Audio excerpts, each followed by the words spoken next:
Hi guys, get ready with me while I tell you my journey to Africa. I've been a sailor for years and I've been wanting to go to Africa due to being a large unexplored place. Then I had got a job in a European trading company which has a steamboat going towards the coast of Africa. And he won a French steamer to the coast of Africa where I'm supposed to meet my role in the river. It took me about 30 days to get to the coast of Africa, but on my way there, I saw some French firing back into the jungle.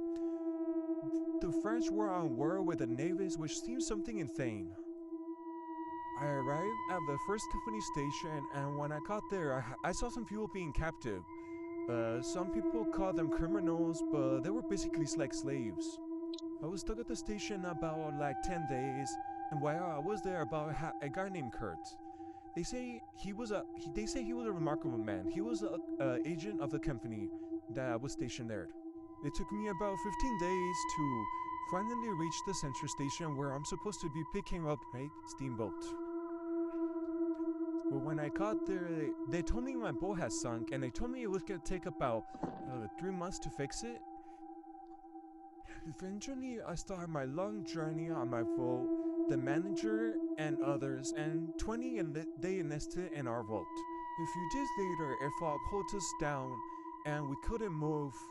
We couldn't move because we couldn't see anything. We heard a scream, but nothing happened. The fog later clears down. 2 hours later, they attacked us. I thought Kurt Greb was dead, and I couldn't hear about his ideas and learn about him. We then reached the interstation after 2 months of leaving the central station. I then talked to the man who we saw on shore. He said he was a Russian who works for the Dutch Pro Company. He was the intruder the manager had told me he was worried about. Says the locals didn't meet any harm from the attack. He said he knew Kurtz, and by what I saw, they kind of treat him like a god. Looking up from the station, I see that the heads on the posts were actually human heads. Kurtz had lost any sense of restraint and had mounted the heads of the people he considered rebels outside his station. That when the Russians say these men were rebels, I recall the slaves that the company had that they say they were criminals. Kurtz had become a savage himself. Come back for part 2.